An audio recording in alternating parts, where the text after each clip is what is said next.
हाँ आगे आगे।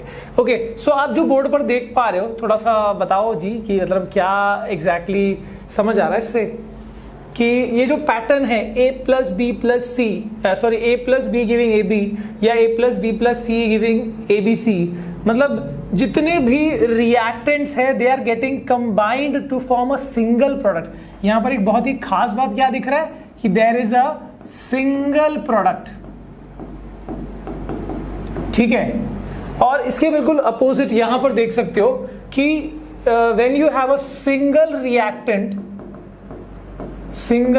रिएक्टेंट और जो ये टूट के दो या दो से ज्यादा प्रोडक्ट बन जाता है, तो ये दो अलग अलग टाइप के रिएक्शंस है जिसको हम, इस वाले को हम बोलते हैं कॉम्बिनेशन रिएक्शन और इसको बोलते हैं डिकम्पोजिशन। ये ब्रेक हो रहा है ना, डिकम्पोज हो रहा है, सो decomposition reaction.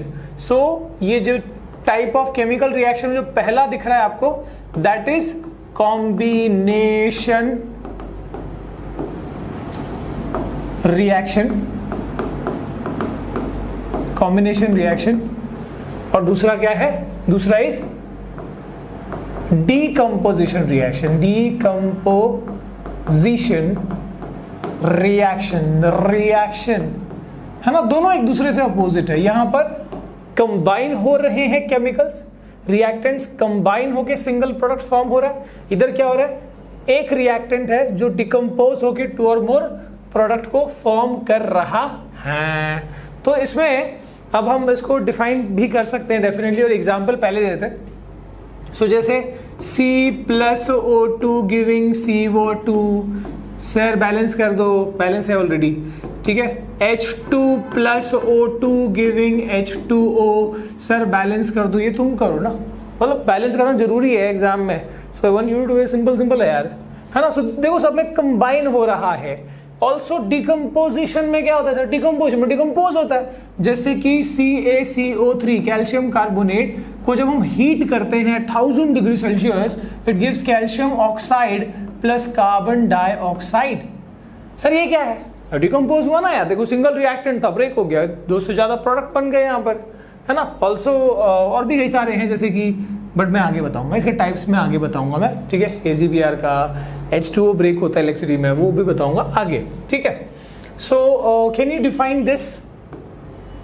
Define this, come on बताओ जल्दी से, कमेंट करो, अरे कमेंट करो, ऐसे थोड़ी चलेगा, अरे ए ना चल भाई जल्दी करो, ठीक है। सो कॉम्बिनेशन रिएक्शन क्या है, the type of chemical reaction in which, ये कॉमन है सब में, the type of chemical reaction in which, आगे क्या लिखना है, आगे लिखना है two or more reactant combine to form a single product. सीधा मैं वही लिख रहा हूं, बाकी तुमको लिखना है टू और मोर रिएक्टेंट्स। मैं यहां पे सीधे ऐसे लिख देता हूं यार, two or more reactants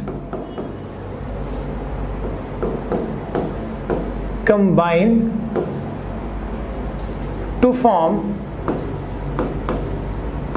a single product. इसको हम क्या बोलते हैं, कॉम्बिनेशन रिएक्शन।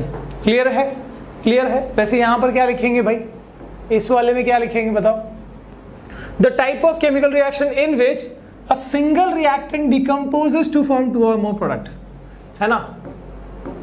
अ सिंगल रिएक्टेंट, अरे जोर से बोलो, single reactant decomposes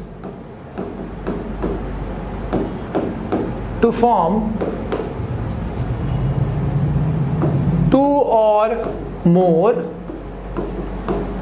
product, two or more products, ठीक है। वैसे मतलब ये सब चीजें एकदम रेडीमेड में कहाँ मिलती है, टारगेट 95+ में, ठीक है।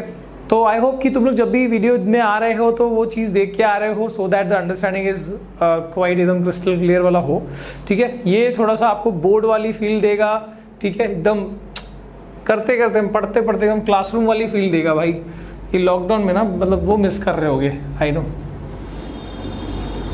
क्लासरूम का। मतलब मैं सोचता था कि कभी ऐसा दिन आएगा कि सारे लोग ऑनलाइन पढ़ेंगे, पर एक्चुअली बहुत जल्दी आ गया वो दिन, है ना। मतलब स्कूल का जो एंजॉयमेंट है, खैर मैं तुम्हारे जले पे नमक नहीं छिड़कना चाहता। काफ़ी लोग एंजॉय भी कर रहे हैं बट नहीं यार, स्कूल का भी अपना एक मज़ा है, और वो दोस्ती, वो यारियाँ, है ना, वो मस्ती, वो सारी चीज़ें बहुत मिस होती होंगी। मुझे बताना कमेंट सेक्शन में यार, ठीक है। इसलिए टोपी बन के आया थोड़ा सा फॉर नो रीज़न, ठीक है। आगे देखते हैं। So what is this, the type of chemical reaction in which, अब देखो यहाँ पर हुआ क्या है, यहाँ पर है जी, ये इसने ना इसकी जगह ले ली है, इसको निकाल दिया है और इसकी जगह ले ली। देखो Cb प्लस ये बना है, this is called displacement reaction, this is called displacement reaction.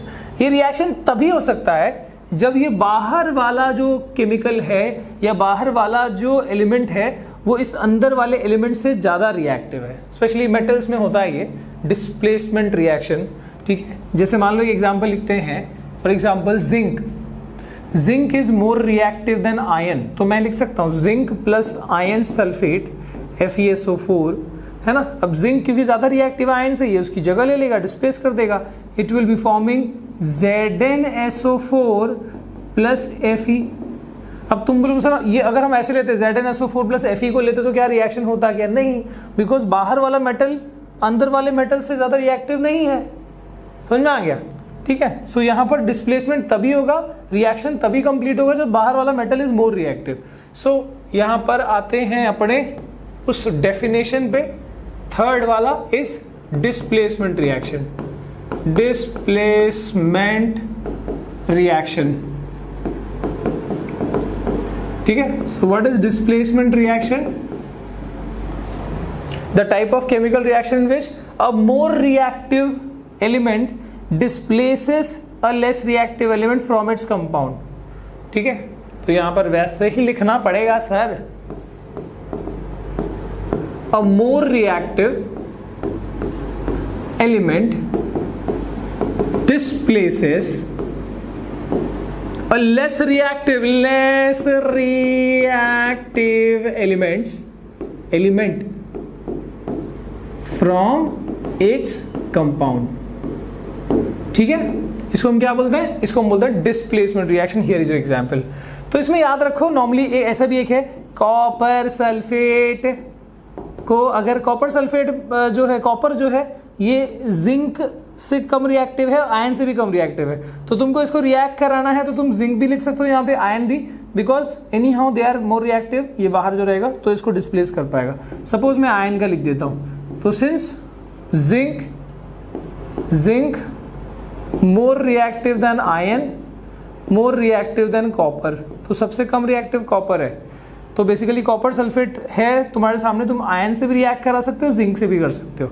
पर अगर कॉपर लिया और जिंक सल्फेट के सामने रख दिया, या कॉपर लिया और आयन सल्फेट के सामने रख दिया, तो रिएक्शन नहीं होगा, because copper is less reactive than those metals, ठीक है। तो ये होगा FeSO4 प्लस क्या, Zn नहीं प्लस Cu, ओके। तो ये हो गया अपना क्या, डिस्प्लेसमेंट रिएक्शन। अब आता है बारी हमारे इस 4 टाइप में, कॉम्बिनेशन पैटर्न में 4 टाइप में चौथा वाला, जिसमें क्या हो रहा देखो जरा, कि अगर सी ने बोला कि भैया ए मैं तो तेरी जगह लेके रहूंगा, कह के तेरी जगह ले लूंगा मैं, हाँ जी, तो यहां पर सी गया ए की जगह लेने, ए को हटा दिया, ए ने बोला ठीक है तू अगर बी के साथ रहेगा तो मैं तेरी जगह ले लूंगा, मैं डी के साथ रहूंगा, उसमें कौन सी बड़ी बात है। मतलब ऐसे हुआ, समझ रहे, ऐसे इधर का बंदा उधर, उधर का बंदा इधर, ठीक है। तो ये जो हुआ, दिस इज एक डिस्प्लेसमेंट यहां हुआ, एक डिस्प्लेसमेंट यहां, सो this is called double displacement reaction, ठीक है। क्या हो गया ये, डबल डिस्प्लेसमेंट रिएक्शन। लिख देता हूं यहां पर, डबल डिस्प्लेसमेंट रिएक्शन। जैसे यहां पर बहुत ही सिंपल एक न्यूट्रलाइजेशन ले लेते हैं हम, जैसे hydrochloric acid, this is acid, plus एक बेस ले लेते हैं NaOH, ठीक है, सोडियम हाइड्रोक्साइड।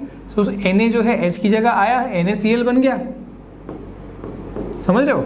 Na जो है यहां पर आया, H के को हटा के Cl के साथ जुड़ गया, NaCl बन गया, और H जो है OH के साथ आ गया और ये वाटर बन गया।